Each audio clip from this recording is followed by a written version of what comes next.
والصلاة والسلام على من لا نبي بعده أما بعد فأعوذ بالله من الشيطان الرجيم بسم الله الرحمن الرحيم اللهم رب اشرح لي صدري ويسر لي أمري واحلل عقدة من لساني يفقهوا قولي واجعل لي وزيرا من أهلي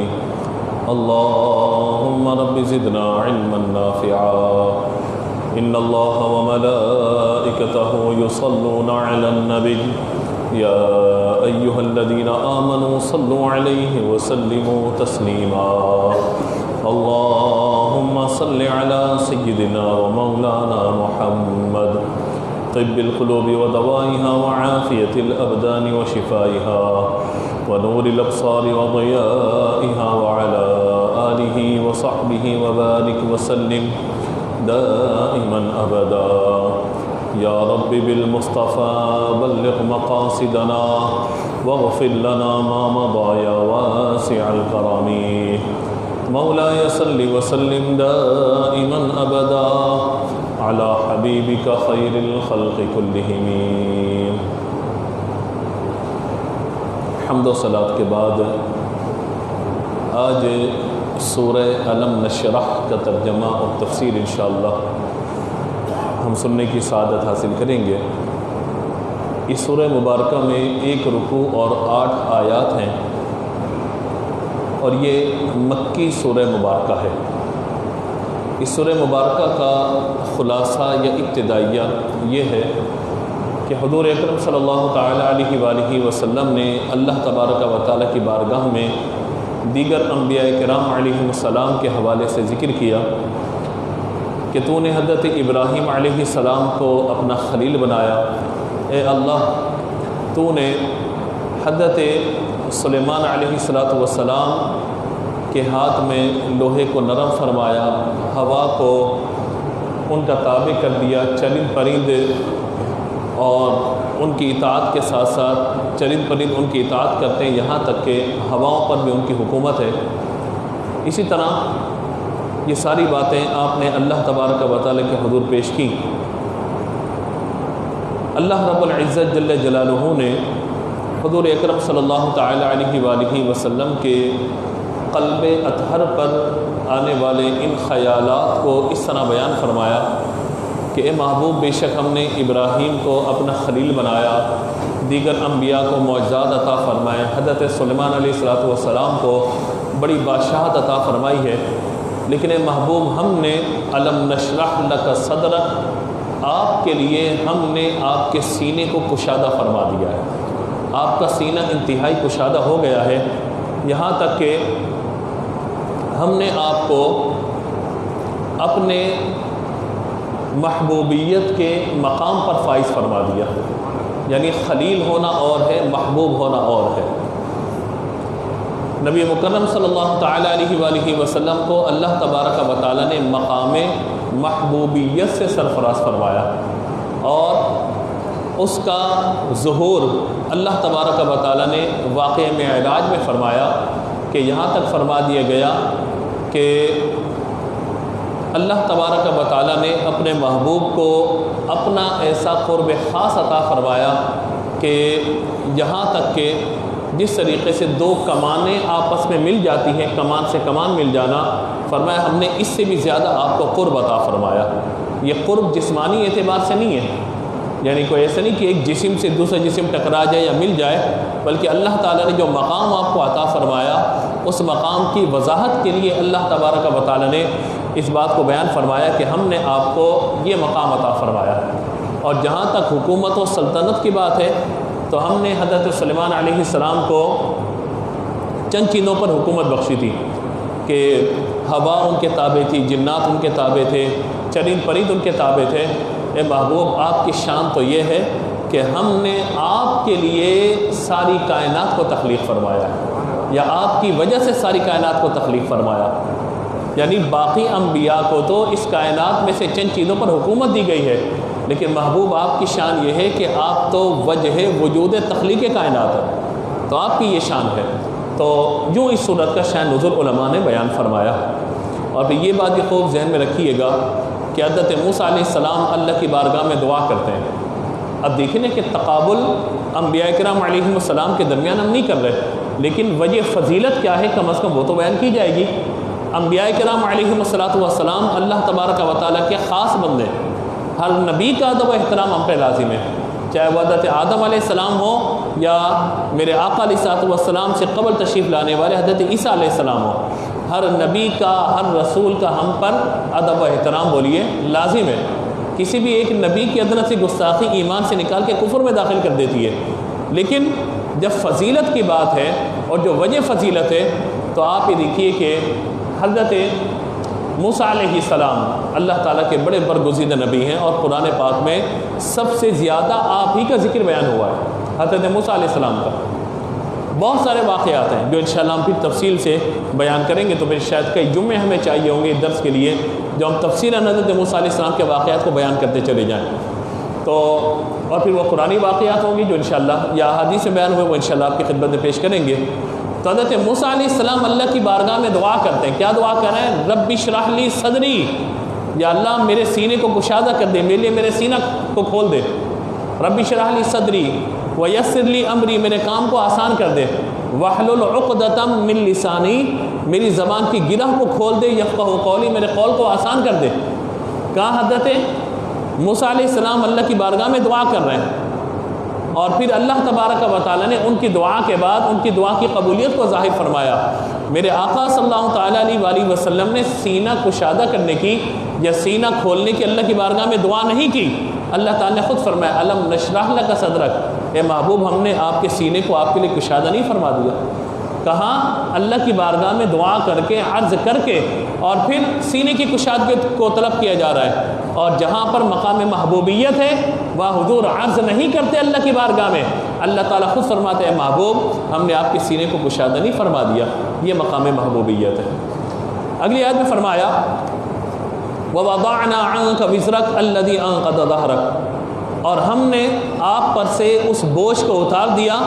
جس بوجھ نے آپ کی کمر کو توڑ کے رکھ دیا تھا۔ یہ کمر توڑ دینا یہ محاورہ ہے، یعنی بوجھ ایسا آ جانا کہ بندہ اس بوجھ تلے دب جائے۔ بوجھ کا مطلب فقط یہ نہیں ہوتا کہ ہم آپ کے سر پہ اٹھا کے 50 کلو کا وزن ڈال دیں، آپ کی پیٹھ پہ جو ہے 100 کلو کا وزن رکھ دیں اور آپ کی پیٹھ جھک جائے۔ بعض اوقات وزن ایسا بھی ہوتا ہے جو نظر نہیں آ رہا ہوتا، مالی وزن، ذہنی طور پہ پریشانی کا وزن، فیملی ایشوز، کاروبار کی ٹینشن ہے، پریشانیاں، بظاہر وہ وزن نظر نہیں آ رہا ہوتا، لیکن یاد رکھیے گا ایک بوجھ وہ ہے جو آپ فزیکل اٹھا کر کسی کے سر پہ کندھے پہ رکھ دیں، ہو سکتا ہے وہ اس بوجھ کو اٹھا کے چل بھی پڑے، اس کی کیپیسٹی تھی 20 کلو کی، آپ نے 40 کلو رکھ دیا، ہو سکتا ہے وہ وزن اٹھا کے چند قدم چل بھی پڑے۔ لیکن بعض اوقات ذہنی بوجھ، اخلاقی بوجھ، کاروبار کا بوجھ، فیملی ایشوز، دیگر معاملات، ایسا وزن بندے پہ پڑ جاتا ہے یا کسی کا غم بندے کو ایسا لگ جاتا ہے کہ گویا کہ اس کی پیٹھ ٹوٹ جاتی ہے۔ کہتے ہیں نا میرے بچے کے انتقال نے میری پیٹھ توڑ دی، میرے والد کے دنیا سے جانے کے بعد مجھے لگتا ہے میری پیٹھ ٹوٹ گئی ہے، میرا کاروبار کیا ختم ہوا، لگتا ہے کہ میں بالکل ختم ہو گیا۔ تو اس طرح کی باتیں معاشرے میں رائج ہیں، تو یہاں پیٹھ توڑنے سے مراد ایک محاورہ ہے، اور پس منظر اس کا یہ ہے کہ نبی مکرم صلی اللہ تعالیٰ علیہ وآلہ وسلم بار بار اللہ کی بارگاہ میں یس کرتے تھے یا اللہ یہ کافر جو مسلمان نہیں ہو رہے یہ مسلمان ہو جائیں، یہ مسلمان ہو جائیں، یہ مسلمان ہو جائیں۔ ان تک جو دعوت اور تبلیغ کا سلسلہ جاری ہے، پہنچ رہا ہے، یہ اس دعوت کو قبول کر کے امت دعوت سے نکل کے امت اجابت میں آ جائے۔ امت دعوت جن تک دعوت پہنچی اور امت اجابت جنہوں نے اس دعوت کو قبول کیا اور اسلام میں داخل ہو گئے، تو حضور بار بار یہ دعا کر رہے ہیں، بار بار یہ دعا کر رہے ہیں، اور حضور ان کے لیے غم اور آنسو بہا رہے ہیں۔ یا دوسرا معنی یہ بیان فرمایا گیا کہ اپنی گناہگار امت کے لیے حضور آنسو بہا رہے ہیں۔ تو اللہ تبارک و تعالیٰ نے اپنے محبوب صلی اللہ تعالیٰ علیہ وآلہ وسلم پر یہ تسلی والے کلمات نازل فرمایا وَوَضَعْنَا عَنْكَ وِزْرَكَ، اے محبوب جب ہم نے آپ کے سینے کو کشادہ فرما دیا تو ہم آپ پر جو بوجھ ہے اس بوجھ کو بھی اتار دیتے ہیں کہ جس بوجھ نے آپ کی پیٹھ کو ٹیڑھا کر دیا ہے، جس بوجھ نے آپ کو ایک غم میں مبتلا کر دیا ہے۔ اور اے محبوب آپ اس معاملے میں امت کے معاملے میں پریشان نہ ہو، اللہ تبارک و تعالیٰ آپ کو قیامت کے دن اذن شفاعت عطا فرمائے گا۔ اذن شفاعت کا معاملہ کیا ہے؟ حضور صلی اللہ تعالیٰ علیہ وآلہ وسلم سے یہ بات بیان کی گئی تھی کہ آپ دو باتوں کو اختیار کیجئے، کہ یا تو آپ کو شفاعت کا اذن دیا جائے کہ آپ جس کو چاہیں شفاعت کر کے اپنے امتی کو، جس نے کلمہ پڑھ لیا مسلمان ہو گیا اور گناہگار رہا، اس کی شفاعت کر کے جنت میں اسے لے جائیں، یا تو یہ کر لیں یا آپ کی نصف امت کو، آدھی امت کو جنت میں داخل کر دیا جائے۔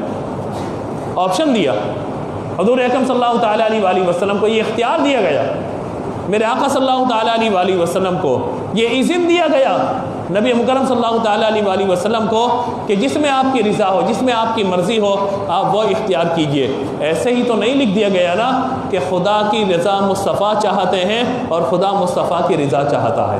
تو یہ رضا مصطفیٰ والا معاملہ ہے۔ محبوب آپ کیا چاہتے ہیں؟ دنیا یہ کہتی ہے کہ اللہ راضی ہو جائے، اور اللہ تبارک و تعالیٰ چاہتے ہیں میرا محبوب راضی ہو جائے۔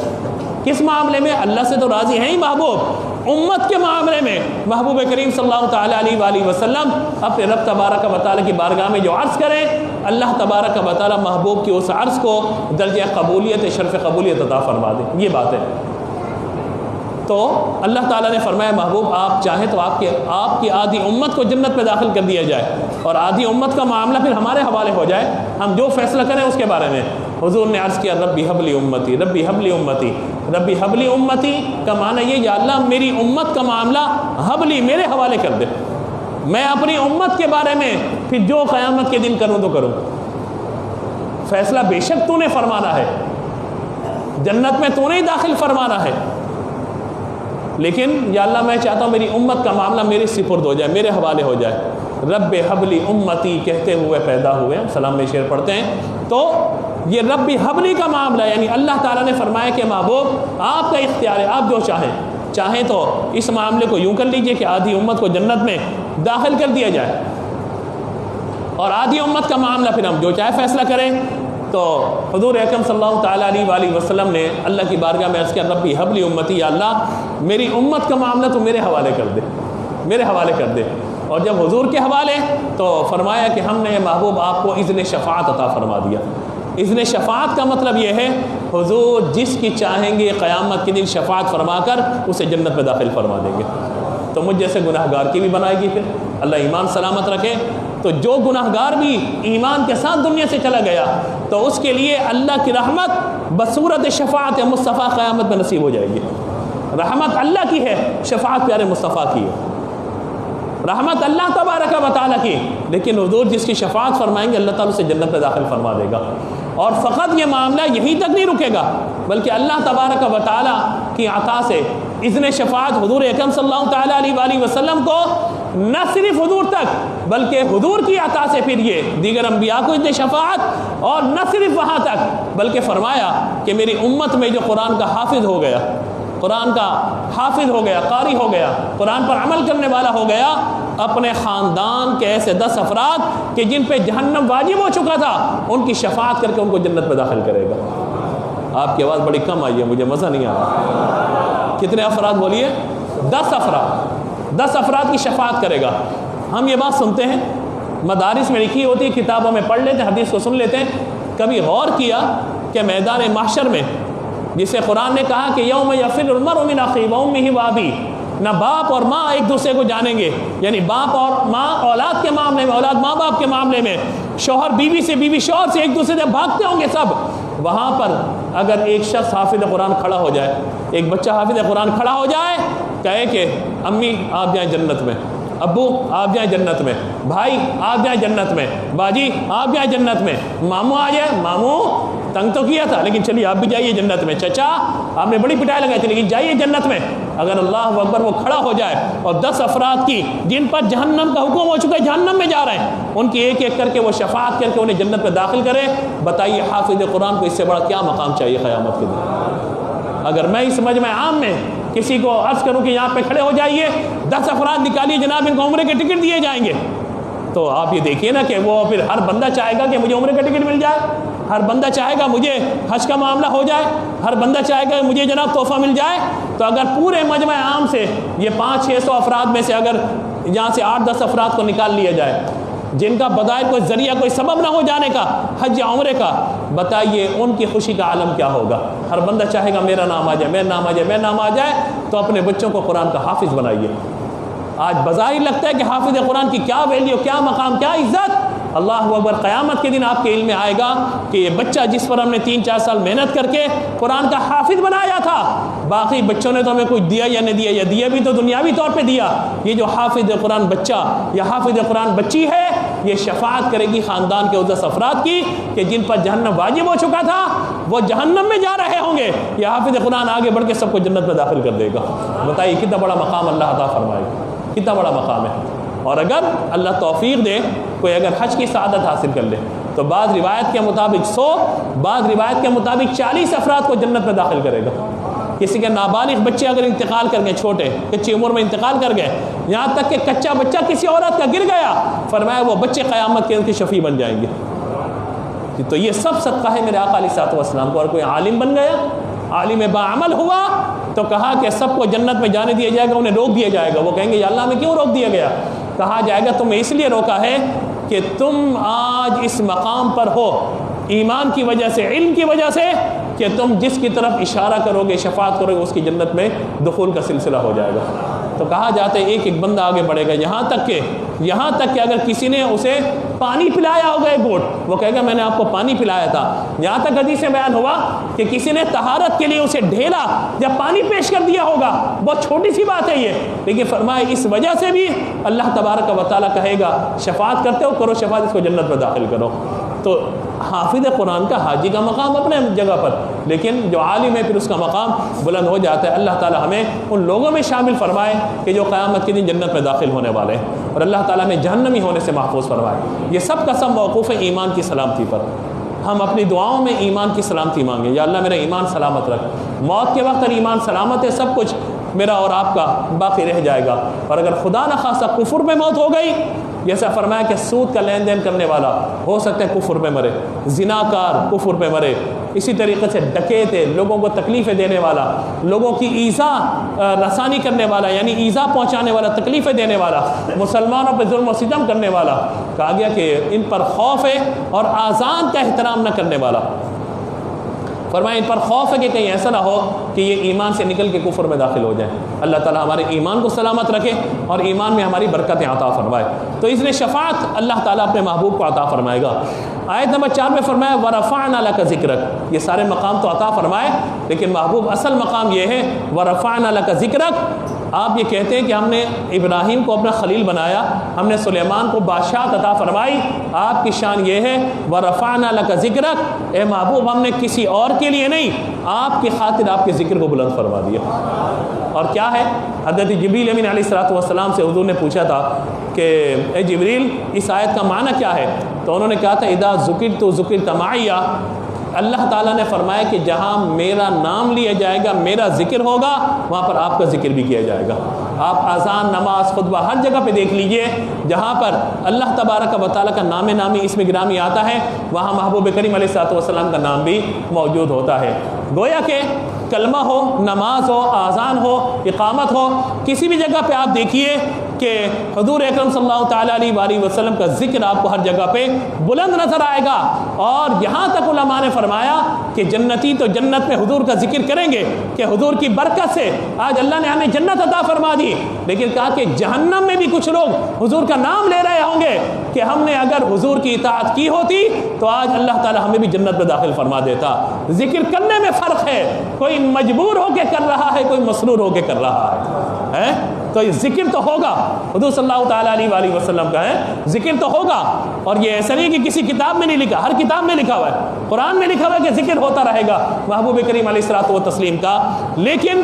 اگر کوئی بندہ جڑنا چاہتا ہے حضور سے تو وہ حضور پہ درود و سلام پڑھنے کو اپنی زندگی کا معمول بنا لے۔ اور درود و سلام کیا ہے؟ بندہ خود نہیں بھیجتا بلکہ کیا کہتا ہے؟ اللہم صلی علی محمد،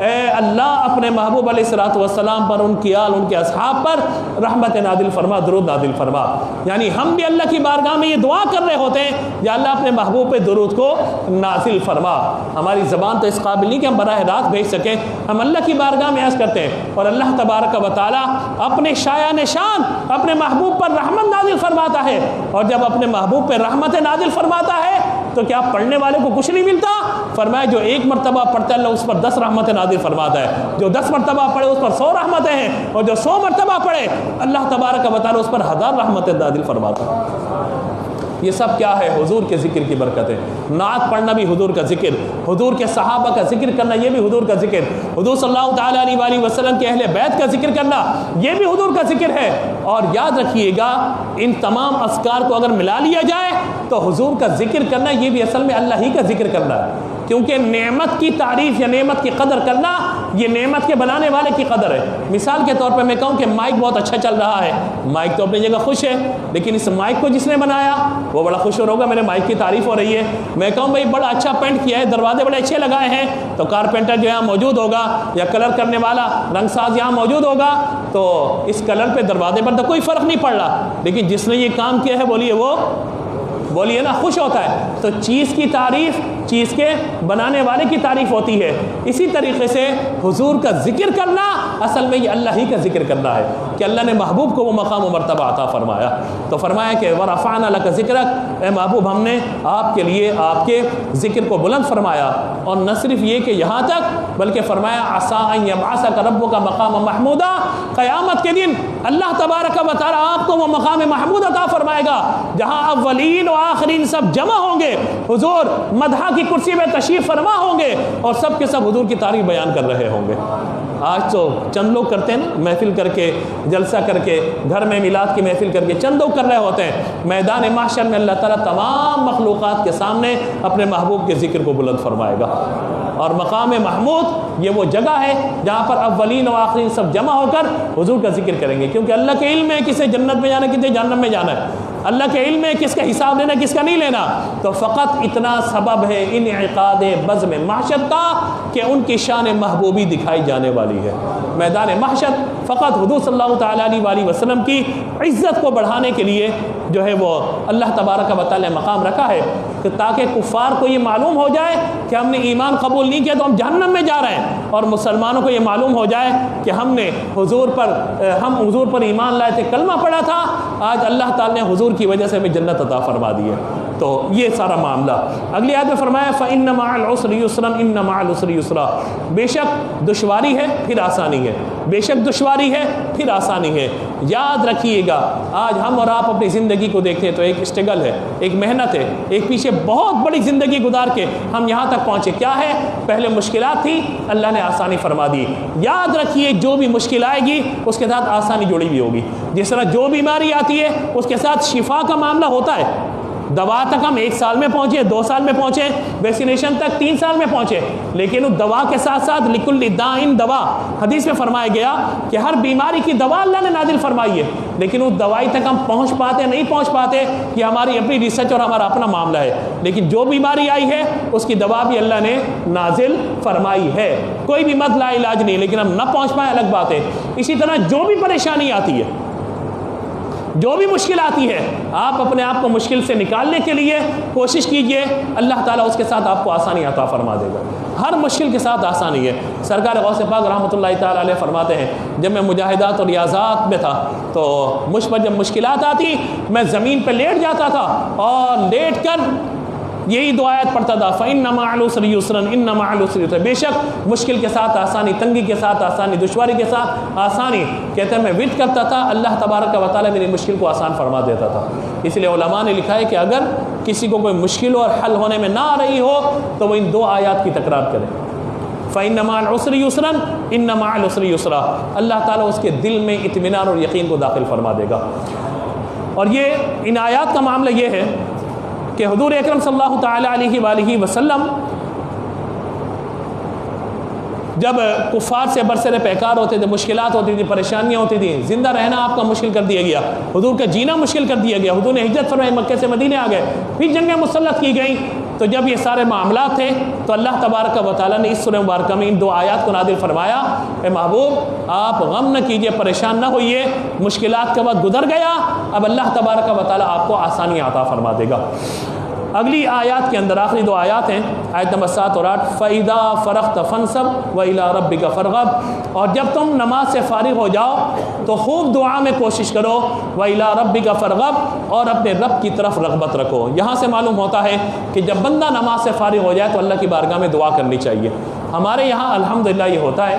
فرض نماز کے بعد یا بقیہ نماز پڑھنے کے بعد دعا ہوتی ہے، عام نمازوں میں بھی، جمعے کے دن بھی، تو نماز کے بعد دعا کرنا یہ عمل مستحب ہے۔ نبی مکرم علیہ الصلوۃ والسلام سے کئی مقامات پہ ثابت ہے۔ نماز استسقاء حضور نے پڑھائی، اس کے بعد دعا فرمائیے۔ نماز کسوف و خسوف یعنی سورج گرہن اور چاند گرہن کی نماز حضور نے پڑھائی ہے، اس کے بعد حضور نے دعائیں فرمائی ہیں۔ تو نماز سے فارغ ہونے کے بعد دعا کو معمول بنانا چاہیے، اس لیے فرمایا کہ کسی کو کوئی حاجت درپیش ہو 2 رکعت نماز نفل ادا فرمائے، اور 2 رکعت نماز نفل ادا کرنے کے بعد اللہ کی بارگاہ میں دعا کرے، اس کو صلاۃ الحاجت کہا جاتا ہے۔ دعائے حاجت نہ بھی آتی ہو، کوئی بھی معاملہ ہو، نماز پڑھیں، اللہ کی بارگاہ میں دعا کریں۔ اور جب حضور کے لیے اللہ نے فرمایا کہ اپنے رب کی رحمت پہ یقین رکھتے ہوئے نماز سے فارغ ہونے کے بعد اللہ کی بارگاہ میں دعا کرو، تو معلوم ہوا کہ نماز ایسا عمل ہے جس کے بعد دعا کرنا اللہ کو بھی پسند ہے، اللہ کے محبوب کو بھی پسند ہے۔ تو ہمارے یہاں ہوتا ہے بعض اوقات جیسی نماز ختم ہوتی ہے تو لوگ صفیں توڑ کے دور جانا شروع ہو جاتے ہیں یا سنتوں کی نیت باندھ دیتے ہیں، تو چند منٹ آپ نے نکالا کیجیے دعا کے لیے۔ ہو سکتا ہے کہ وہ قبولیت کا لمحہ ہو سکتا ہے وہ ایسا معاملہ ہو کہ جب آپ ہاتھ اٹھا کر دعا کریں، کسی کی آمین کی برکت سے اللہ تعالیٰ میری اور آپ کی مشکل کو بھی آسان کر دے۔ تو لہٰذا دعا میں غفلت نہیں کرنی چاہیے۔ خلاصہ پوری صورت مبارکہ کا یہ ہے کہ اللہ تعالیٰ نے حضور کے سینے کو کشادہ فرمایا کہ وحی کا جو بوجھ تھا وہ آپ نے اٹھایا، اور فرمایا کہ ہم نے آپ کی پیٹھ سے آپ کے بوجھ کو اتار دیا۔ کفار ایمان نہیں لاتے، اس کا آپ غم نہ کیجیے، امت گناہ گار ہے، ہم آپ کو اتنے شفاعت عطا فرماتے ہیں، اور ہم آپ کو وَرَفَعْنَا لَكَ ذِكْرَكَ اس مقام پہ فائز فرماتے ہیں کہ جہاں پر ہمارا ذکر ہوگا وہاں محبوب آپ کا بھی ذکر ہوگا، اور مشکل کے ساتھ آسانی ہے۔ اور فرمایا آخری 2 آیات میں کہ نماز کے بعد دعا میں خوب گڑ گڑا کر اللہ کی رحمت کو متوجہ یا اللہ کی رحمت کی طرف توجہ کی کوشش کیجیے۔ اللہ تعالیٰ مجھے اور آپ کو عمل کی توفیق عطا فرمائے۔ کوئی غلطی سبقت لسانی ہوئی اللہ کی بارگاہ میں معافی مانگتے ہیں، آذان ہوگی اس کے بعد سنت ادا کیجیے۔